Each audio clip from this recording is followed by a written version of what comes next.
Replace tiger, तो घाटशिला में भी आवाज आना चाहिए, रामदास विल रिप्लेस रामदास। हमारे डुमरी विधानसभा से जहां हम विधायक बने, वहां एक ही वो नारा गूंज रहा था कि टाइगर की जगह टाइगर लेगा। जरूरी नहीं कि उसका परिवार सही होगा, जो टाइगर होगा वही टाइगर की जगह लेगा, और टाइगर ने जगह डुमरी में ले लिया। अब हम यहाँ कह रहे हैं, घाटशिला में वही कह रहे हैं कि रामदास जी की जगह रामदास जी लेंगे। डॉक्टर बनाया जाता है, क्या बनाना उचित भी रहेगा? अगर किसी डॉक्टर का बिना समय से पहले अगर निधन हो जाता है, तो क्या डॉक्टर के बेटे को डॉक्टर हम बनाएंगे? क्या टीचर का निधन होने पे टीचर के बेटे को टीचर बनाएंगे? क्या एसपी का बेटा एसपी बनता है? तो ये कौन सा पैटर्न है भाई कि विधायक का बेटा विधायक बने, सांसद का बेटा सांसद बने, मंत्री का बेटा मंत्री बने? आखिर ये कौन सा पैटर्न है? जबकि एक बनाया जाए, राजा के बेटे का राज्याभिषेक ना किया जाए, इसीलिए वोट मिला है कि एक गरीब किसान को आप राजा बना सके। और अब फिर अगर उस वोट का इस्तेमाल उसी राजा परिवार को बनाने में करेंगे, तो 1950 में जो हमारी स्थिति थी और आज 2050, आज अब देखिए, जब से जेल कैंप पार्टी का उदय हुआ है, जब भी किसी को अगर थोड़ा मने चोट भी लगता है, एक मामूली चोट लगता है, तो सबसे पहले जेल कैंप को याद किया जाता है। और हम लोग रात 2 बजे 3 बजे तक धरना में जाके बैठते हैं, जब तक उसको न्याय नहीं मिले। अरे राज्य में तो छोड़िए, हम लोग प्रदेश भी जाते हैं। हमारे पार्टी के लोग मजदूरों की बात को अगर देखा जाए, न्याय दिलाने के लिए हम लोग राजस्थान उड़ीसा तक जाते हैं। तो ये भी आपको तय करना है, बड़ी पार्टियां, चूंकि बड़ा लेवल है उनका, बड़ी पार्टियां हैं, वो आपके बीच चुनाव में आएंगी। हमेशा अगर आपके बीच कोई है तो जेल कैंप खड़ा है। इसलिए मैं जनता जनार्दन से आग्रह करूंगा, जो लोग यहाँ तक नहीं भी आए हैं, चूंकि दीपावली का दिन चल रहा है, हम लोग इस बात को समझ रहे हैं कि लोग पर्व त्योहार है, लेकिन जो लोग घरों में भी बैठे हुए हैं, मैं उनको स्पष्ट कहूंगा, इस बार वोट बदलाव के लिए करिए। बदलाव का होना बहुत जरूरी है। अगर बदलाव नहीं होगा तो राजनीति कुछ परिवारों तक सीमित रह जाएगा। फिर और यहाँ आप सोचिए ना, यही आप सोचिए चंपई चचा, चूंकि मान के चले सोम्यास जी के पिताजी का देहांत हुआ है, तो उस पर हम थोड़ा सा रहने देते हैं। हम चंपई चचा का ही उदाहरण लेते हैं। चंपई चचा मुख्यमंत्री रह चुके हैं, कई बार मंत्री रह चुके हैं, रहे कि नहीं, लेकिन फिर भी उनको याद है कि बाबूलाल सोरेन को सेट कर दिया जाए। चंपई चचा मुख्यमंत्री रह चुके हैं, मंत्री रह चुके हैं, कई बार विधायक रह चुके हैं, फिर भी उनको बुढ़ापे में चिंता है, जबकि उनके पास अरबों की संपत्ति है। अगर आज के दिन से चंपई चाचा बिस्तर में बैठ जाए ना, बेड में बैठ जाए, घर में खटिया में बैठ जाए, तो उनकी 5 पुश्ते आराम से बैठ के खाएंगी। आज भी अगर चंपई चाचा कुछ ना करे, चंपई चचा अगर कुछ ना करे, तो उनकी हमें लगता है कम से कम, ज्यादा तो हो बहुत ज्यादा होगा, 5 पुश्ते यानी 5 पीढ़ियां बैठ के खाएंगी। फिर भी उनको चिंता है कि बाबूलाल सोरेन को विधायक कैसे बनाना है। बगल में रघुवर दास जी हैं, मुख्यमंत्री रह चुके हैं, गवर्नर रह चुके हैं, कई बार वो भी मंत्री रह चुके हैं, हमको लगता है 5-6 बार विधानसभा भी जा चुके हैं, यानी विधायक बन चुके हैं। फिर भी उनको चिंता है कि अपनी पुतोहू को टिकट देके विधायक बना दिए, जबकि आपको भी मालूम है वो 5-10 पीढ़ी बैठ के खाएंगे। लेकिन रघुवर चचा को भी चिंता है कि हमारी पुतोहू विधायक कैसे बने। यही आपके अर्जुन मुंडा जी, हमारे इस राज्य के और एक मुख्यमंत्री, बहुत नामी चेहरे, केंद्र में भी मंत्री रह चुके हैं, उनको भी चिंता आई कि अपनी पत्नी को इस बार टिकट दिला दे, पोटका से उनकी पत्नी लड़ी। तो ये अब जनता को तय करना है कि जो मुख्यमंत्री रहा है उसको अपने बच्चों की चिंता है, उसे अपने बेटे की, पुतोहू की, पत्नी की चिंता है। तो जनता अपने बच्चों की चिंता करती है नहीं करती है, ये आप पे डिपेंड करता है। उनसे सीखिए कम से कम। वो मैं 3 मुख्यमंत्री का आपको नाम गिनाया, आप ही के कोल्हान के, उधर मधुपुरा को छोड़ देते, अभी दूरी है, यहीं आपके अगल बगल के चंपई चचा, रघु चाचा, मुंडा जी, 3 मुख्यमंत्री। और किनको टिकट दिलाया? एक ने बेटे को जो घाटशिला में उम्मीदवार है, एक ने पत्नी को जो चुनाव हार गई, और एक ने अपनी पुतोहू को जो चुनाव जीत के विधायक बनी है।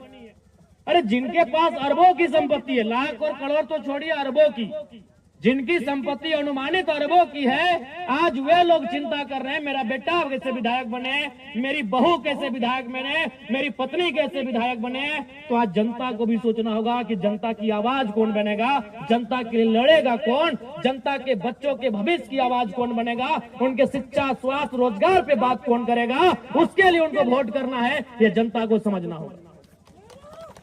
और नहीं तो फिर इसी प्रकार ये राजनेता इस राजनीति को हमसे दूर लेके चले जाएंगे। जब भारत देश में वोट देने की तारीख की शुरुआत हो रही थी, जब भारत देश में वोट देने का नियम बन रहा था, तो देश के संविधान निर्माताओं के प्रमुख डॉक्टर भीमराव अंबेडकर जी ने कहा था कि आज के बाद से इस देश में राजा रानी के पेट से नहीं, मतपेटी से निकलेगा। लेकिन जनता ने उस पैटर्न को तोड़ दिया है। आज फिर आप राजा के घर में राजा चुनने लगे हैं। अरे राजा के घर में राजा ना चुना जाए, इसीलिए तो वोट का अधिकार मिला है आपको, कि राजा की पत्नी को रानी ना बनाया जाए, राजा के बेटे का राज्याभिषेक ना किया जाए, इसीलिए वोट मिला है कि एक गरीब किसान को आप राजा बना सकें। और अब फिर अगर उस वोट का इस्तेमाल उसी राजा परिवार को बनाने में करेंगे, तो 1950 में जो हमारी स्थिति थी और आज 2025 में जो हमारी स्थिति है, क्या अंतर रहा। ये वोट का अधिकार क्यों मिला? ये वोट का अधिकार इसीलिए मिला था कि राजा के घर में राजा नहीं होगा, राजा के घर में रानी नहीं होगी। एक साधारण सा पढ़ा लिखा नौजवान, चाहे वो किसान का बेटा रहे, वह दलित का बेटा रहे, वह आदिवासी का बेटा रहे, वह किसी मजदूर का बेटा क्यों ना रहे, अगर उसमें टैलेंट होगा, वो हकदार होगा, वो जनता के बीच से चुन के जाएगा। इसलिए वोट की व्यवस्था आई। लेकिन हम और आप तो फिर उस व्यवस्था को दरकिनार कर रहे हैं। तो अगर आज 2025 में अगर हम लोग फिर उस व्यवस्था को दरकिनार करते हुए राजा के घर में राजा के बेटों को विधायक सांसद चुनेंगे, तो याद रखिएगा 2050 आते आते फिर से आपको आभास होगा कि हम नाम के लोकतंत्र में असल में राजतंत्र का हिस्सा बन के रह गए। आपको उस समय फिर एहसास होगा कि अंग्रेज चले गए, लेकिन उनकी ईस्ट इंडिया कंपनी आज HCL कंपनी का रूप धारण कर चुकी है। आज टाटा, टिस्को, टेल्को के रूप में काम कर रही है, क्योंकि आपने फिर से वही परिपाटी को दोहराया, आपने फिर से वही पैटर्न को दोहराया कि राजा के घर में ही जो होगा देखा जाएगा। तो फिर जनता का सुनेगा कौन, जनता की पूछेगा कौन? आप ईमानदारी से बताइए, घाटशिला में अगर कोई भी जरूरत पड़ा, घाटशिला में अगर कोई भी दुख पड़ा, तो क्या वे लोग आपके बीच आकर इस प्रकार जमीन में बैठेंगे? क्या आपके साथ धूलकण में बैठकर आपके लिए आंदोलन करेंगे? क्या आपके साथ सड़क में बैठकर आपकी आवाज को बुलंद करेंगे? नहीं करेंगे। वो साहस अगर किसी में है तो केवल और केवल जेल कैंप पार्टी में है। इसलिए हमारे प्रत्याशी श्री रामदास मुर्मू जी को विजयी बनावे। अभी देखिए, चंपे चाचा सुन रहे थे, कहीं आके भाषणबाजी कर रहे थे कि नगरी में हम ये कर दिए। आप भी जानते हैं नगरी में कुछ किए, सबको उसका लिए। नगरी वाला याद होगा आपको, रिम्स की जमीन का मामला, सभी आदिवासी लोग को उसका लिए। आदिवासी लोग लोहरदगा से आए, खूंटी से आए, लातेहार से आए, सिमडेगा से आए, गुमला से आए, रामगढ़ से आए, सिल्ली से आए, और पता चला चंपे चाचा है ये नहीं हुआ। कौन था? सुबह देवेंद्र नाथ महतो थे और शाम को जयराम महतो था। वो हाल जोतने का काम कौन किए? हमारे पार्टी के देवेंद्र बाबू किए कि नहीं? चंपे चाचा डर से अंदर में थे। और उनका बेटा का बोली आप सुने होंगे, बाबूलाल भैया का। उनको मीडिया पर नहीं, उनको पूछा, पुलिस बोला कि चलिए आपको अरेस्ट करके थाना ले जाते हैं। बोला नहीं, हम यूट्यूब में देखे हैं, हम लोग एक आदिवासी भाई का इनकाउंटर हुआ है, तो आप मेरा भी इनकाउंटर कर देंगे, हमको डर है। तो बताइए बाबूलाल दा, इतना डरिएगा तो राजनीति कहाँ कर रहे हैं? चंपे चाचा इतना खेत ला दिए हैं, बस जोती और खाइए। सुने कि नहीं हम घर चले जाएंगे। ये बाबूलाल जी का स्टेटमेंट है कि हम घर चले जाएंगे। तो इसलिए अब आपको तय करना है।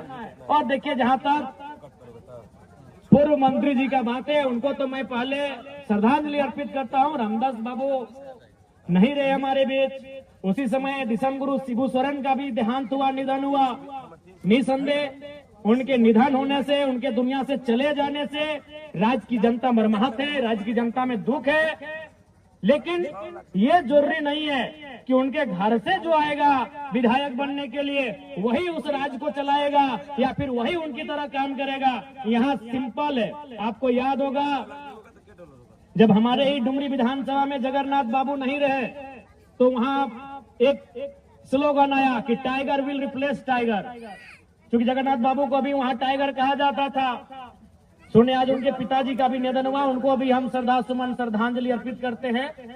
तो वहां भी जनता के बीच से एक आवाज आया कि टाइगर विल रिप्लेस टाइगर। तो घाटशिला में भी आवाज आना चाहिए, रामदास विल रिप्लेस रामदास। हमारे डुमरी विधानसभा से जहां हम विधायक बने वहां एक ही को नारा गूंज रहा था कि टाइगर की जगह टाइगर लेगा। जरूरी नहीं कि उसका परिवार सही होगा, जो टाइगर होगा वही टाइगर की जगह लेगा, और टाइगर ने जगह डुमरी में ले लिया। अब हम यहाँ कह रहे हैं, घाटशिला में वही कह रहे हैं कि रामदास जी की जगह रामदास जी लेंगे। सीधा बात है, रामदास सोरेन जी की जगह रामदास मुर्मू जी लेंगे, रामदास जी की जगह रामदास जी लेंगे। ये तो आवश्यक नहीं है कि भाई उनके घर में जो जन्म ले, उनका जो खून हो वही उनके जैसा हो, वही उनके जैसा काम करिए, जरूरी है। अगर ऐसा होता तो आज प्रधानमंत्री गांधी का पोता को होना चाहिए था, गांधी जी का पोता को होना चाहिए था, भगत सिंह के रिश्तेदार को होना चाहिए था, सरदार पटेल के रिश्तेदार को होना चाहिए था, नेताजी सुभाष चंद्र बोस के रिश्तेदारों को होना चाहिए था कि नहीं? अब गांधी जी अगर 1942 में आधे कपड़ों का आधा कपड़ा पहन के आंदोलन किए हैं, और उनका वंशज अगर आज वोट टाइम में आके कहेगा कि हमारे पूर्वज महात्मा गांधी जी उस समय ऐसा किए हैं, वो तो भाई आज का समय अलग है, उस समय अलग थे। गांधी पूरे देश के थे, अपने परिवार के नहीं थे। क्या रामदास बाबू अपने परिवार के थे? नहीं, वो झारखंड के माफ कीजिएगा मंत्री थे।